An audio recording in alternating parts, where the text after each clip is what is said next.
ഇന്നലത്തെ video climax ആണെങ്കിൽ ഇന്നത്തെ വീഡിയോ സ്റ്റാർട്ടിംഗ് ആണ് കേട്ടോ. പറയാൻ കാരണം വേറെ ഒന്നുമല്ല, ഇന്ന് ശനിയാഴ്ചത്തെ രാവിലത്തെ വിശേഷങ്ങളായിട്ടാണ് കേട്ടോ ഞാൻ വീഡിയോ ചെയ്തിട്ടുള്ളത്. അപ്പോൾ ഇന്ന് എണീറ്റ വഴിക്ക് ഇന്ന് എന്താ ചെയ്യേണ്ടതെന്നുള്ളത് വേറെ ഒരു അഭിപ്രായം ഇല്ല, എല്ലാവർക്കും ഒറ്റ മൈൻഡായിട്ടുള്ള കാര്യങ്ങളാണ് കേട്ടോ ഇന്ന് ഞാൻ ഉണ്ടാക്കിയിട്ടുള്ളത്. അപ്പോൾ നീച്ച വഴിക്ക് തന്നെ ഇത് സോഫയും കാര്യങ്ങളൊക്കെ ഒന്ന് വൃത്തിയാക്കി ഇട്ടതാണ് കേട്ടോ. കാരണം കുട്ടികളൊക്കെ വീട്ടിലുള്ളതുകൊണ്ട് അവർ ആകെ അലങ്കോലപ്പെടുത്തിയിട്ടുണ്ടാവും.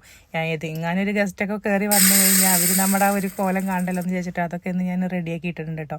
അപ്പോൾ ഞാൻ ഒറ്റ മൈൻഡെന്ന് പറഞ്ഞു വന്നത് വേറൊന്നുമല്ല, കഞ്ഞിയും പയറുമാണ് കേട്ടോ ആ വീട്ടിലാകെ എല്ലാവർക്കും കൂടി ഒരു എതിരഭിപ്രായം ഇല്ലാത്തൊരു ഫുഡ് എന്ന് പറയാൻ അത് മാത്രമേ ഉള്ളൂ.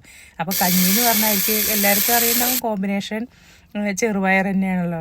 ചെറുപയർ മാത്രമല്ല ചമ്മന്തി ഉണ്ടാവും. അപ്പോൾ ഞാൻ ചെറുപയറിലേക്ക് ഉപ്പൊക്കെ ഇട്ട് മഞ്ഞപ്പൊടിയൊക്കെ ഇട്ടിട്ട് അതങ്ങനെ വേവിക്കാൻ വേണ്ടിയിട്ട് അതും വെച്ചിട്ടുണ്ട്. തൊട്ടപ്പുറത്ത് നമ്മുടെ കഞ്ഞിയും വെച്ചിട്ടുണ്ട് കേട്ടോ. ഞാൻ കുക്കറിലാണ് ഇതൊക്കെ വേവിച്ചെടുക്കുന്നത്, കാരണം ടൈം ഒരുപാട് പിടിക്കണോണ്ട്. അപ്പോൾ അതൊക്കെ ഞാൻ കുക്കറിൽ വെച്ചിട്ടുണ്ട്. പിന്നെ ഇത് നമ്മുടെ ചമ്മന്തി ഇല്ലാത്തൊരു കഞ്ഞി ഇല്ല കേട്ടോ വീട്ടിൽ. എല്ലായിടത്തിലും അങ്ങനെയൊക്കെ തന്നെയാവും. പിന്നെ അപ്പോഴേക്കും അമ്മ ചായയൊക്കെ ഉണ്ടാക്കി വന്നിട്ടുണ്ടായിരുന്നു. അപ്പോൾ ഞാൻ ചായയും ബിസ്ക്കറ്റൊക്കെ കഴിച്ചുകൊണ്ടിരിക്കുന്ന സമയം കൊണ്ട് നമ്മുടെ ചെറുപയറൊക്കെ നന്നായിട്ട് വെന്തിട്ടുണ്ടായിരുന്നു കേട്ടോ. അപ്പോൾ ഞാനിത് അതിനൊക്കെ ഒന്ന് വറവിട്ടിട്ടുണ്ട്. അപ്പോൾ കുട്ടികളൊക്കെ നീച്ച് വരുമ്പോഴേക്കല്ലേ വേണ്ടുള്ളൂ. അപ്പോഴേക്കും ഞാൻ എൻ്റെ ചിക്കുമൊക്കെ ഒന്ന് പോയി നോക്കിയിട്ടുണ്ടായിരുന്നു കേട്ടോ. എല്ലാവരും ചോദിച്ചിട്ടുണ്ടായിരുന്നു വീഡിയോയിലെടുത്ത ചിക്കു പഴുത്തോ എന്തായി എന്നൊക്കെ എല്ലാവരും ചോദിച്ചിട്ടുണ്ടായിരുന്നു കേട്ടോ. അപ്പോൾ അത് പഴുത്തു കേട്ടോ. പഴുത്തു എന്ന് പറഞ്ഞാൽ പല സമയങ്ങളിലായിട്ടാണ് ഇതിങ്ങനെ പഴുത്തും കൊണ്ടിരിക്കുന്നത്. അപ്പോൾ ഈ പഴുത്തതിനെ ഓരോരുത്തർ എടുത്തും കൊണ്ട് പോകുന്നത് ഞാൻ അറിഞ്ഞില്ല. അപ്പോൾ ഞാൻ ഇന്ന് രാവിലെ ചേട്ടൻ അതിനെ കൊണ്ട് വന്നിട്ട് എടുത്തപ്പോഴാണ് ഞാൻ അത് അറിയണത് കേട്ടോ.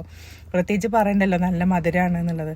അപ്പോൾ അതൊക്കെ കഴിച്ചുകൊണ്ടിരുന്നപ്പോഴേക്ക് രാജേട്ടനും കുട്ടികളൊക്കെ നീച്ച് വന്നിട്ടുണ്ടായിരുന്നു. അപ്പോൾ രാജേട്ടന് വിശക്കണമെന്ന് പറഞ്ഞപ്പോൾ പിന്നെ ഞാനും കൂടെ അങ്ങോട്ട് ഇരുന്നു കേട്ടോ. അപ്പോൾ നമ്മളങ്ങനെയുള്ള കഥ പറഞ്ഞിട്ട് കഞ്ഞി കുടിക്കുക എന്നുള്ളൊരു അതൊരു രസമുള്ള കാര്യമാണല്ലോ. പിന്നെ കുട്ടികൾ നീച്ച് വന്നിട്ട് അവരും കഞ്ഞിയൊക്കെ കുടിച്ചിട്ടുണ്ടായിരുന്നു. പിന്നെ അപ്പോൾ രാവിലത്തെ വിശേഷങ്ങളൊക്കെ ഇത്രയേ ഉള്ളൂ കേട്ടോ. ഇനി നാളെ കാണാം.